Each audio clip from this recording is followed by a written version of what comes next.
اعوذ باللہ من الشیطان الرجیم بسم اللہ الرحمن الرحیم۔ خرچ میں اعتدال کرنا، خرچ کرنے کی فضیلت اور خرچ نہ کرنے کی مذمت، زیادہ خرچ کرنے اور اسراف کی مذمت قرآن مجید کی آیات اور احادیث مبارکہ کی روشنی میں مختصراً گفتگو۔ سورہ بنی اسرائیل آیت نمبر 29 ترجمہ اللہ تعالیٰ کا ارشاد ہے، اور اپنا ہاتھ اپنی گردن تک بندھا ہوا نہ رکھو اور نہ اس کو بالکل کھول دو کہ ملامت زدہ اور درماندہ بیٹھے رہو۔ سورہ الفرقان آیت نمبر 60 ترجمہ اللہ تعالیٰ کا ارشاد ہے، اور وہ لوگ جب خرچ کرتے ہیں تو نہ اسراف کرتے ہیں اور نہ بخل کرتے ہیں، اور ان دونوں کے درمیان معتدل راہ اختیار کرتے ہیں۔ پس اس آیت میں اللہ تعالیٰ نے اس وصف کے حصول کا حکم فرمایا ہے، یعنی ایسا نہ ہو کہ تم اپنے اوپر، اپنے اہل و عیال اور دیگر ضرورت مندوں پر خرچ کرنے سے کڑنے لگو، اور نیکی کے راستوں میں خرچ نہ کرنے سے یہ ظاہر ہو کہ تمہارے ہاتھ گردن تک بندھے ہوئے ہیں، اور نہ بے تحاشا خرچ کرو کہ لوگوں کو دے دے کر اپنا سارا مال ختم کر دو اور تمہارے ہاتھ میں کچھ نہ رہے۔ خرچ کرنے کی فضیلت اور خرچ نہ کرنے کی مذمت۔ حضرت ابو ہریرہ رضی اللہ عنہ بیان کرتے ہیں کہ میں نے رسول اللہ صلی اللہ علیہ وآلہ وسلم کو یہ فرماتے ہوئے سنا ہے کہ بخیل اور مال خرچ کرنے والوں کی مثال ان دو آدمیوں جیسی ہے جنہوں نے چھاتی سے حلق تک لوہے کے 2 جبے پہنے ہوئے ہوں۔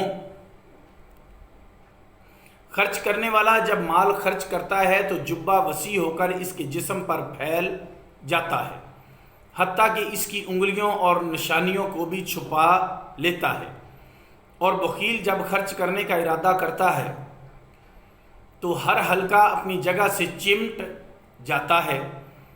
وہ اسے کھولنا چاہتا ہے لیکن کھول نہیں سکتا۔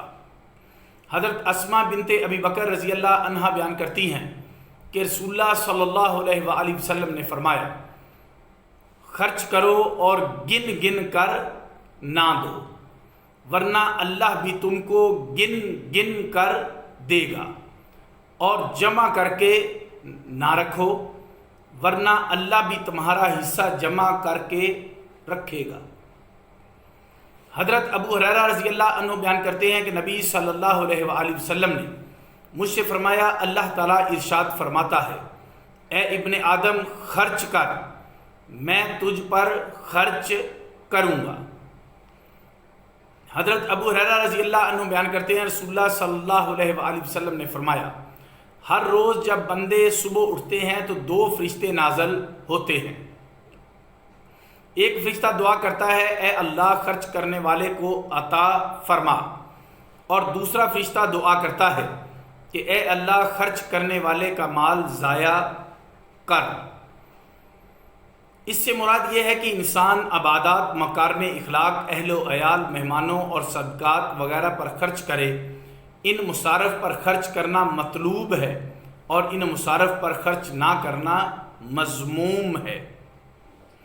حضرت ابو ہریرہ رضی اللہ عنہ بیان کرتے ہیں رسول اللہ صلی اللہ علیہ وآلہ وسلم نے فرمایا، صدقہ دینے سے مال کم نہیں ہوتا، اور جب بندہ کسی کو معاف کر دے تو اس کی عزت میں اضافہ ہوتا ہے، اور جو شخص اللہ کے لیے تواضع کرتا ہے اللہ اس کا مرتبہ بلند کرتا ہے۔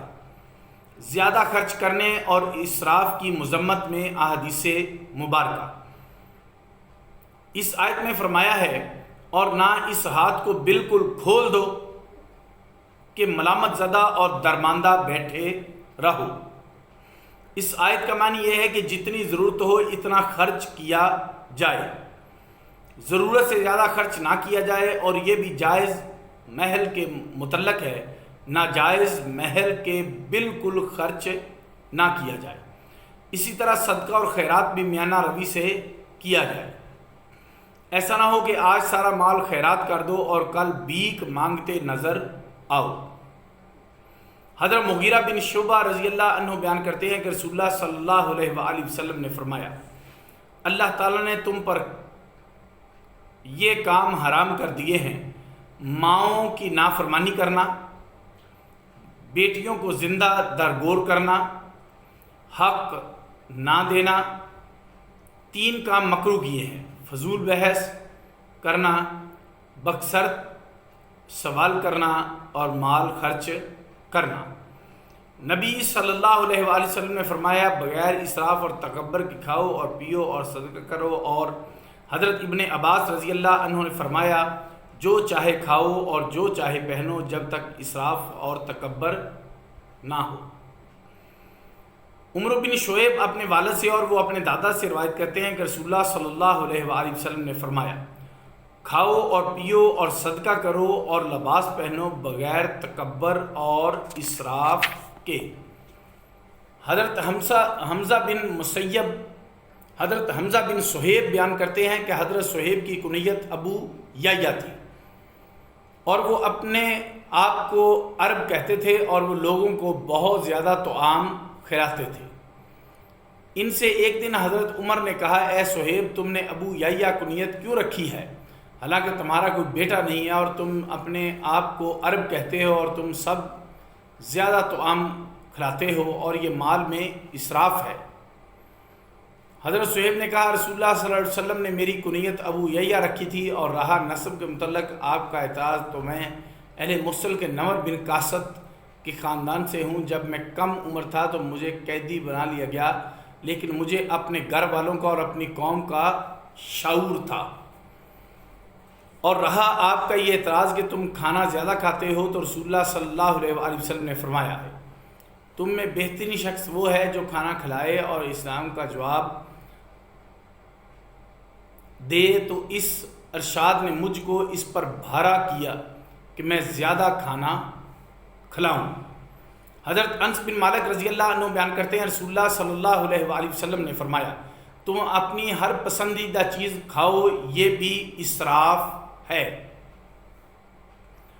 وما علینا الا البلاغ المبین۔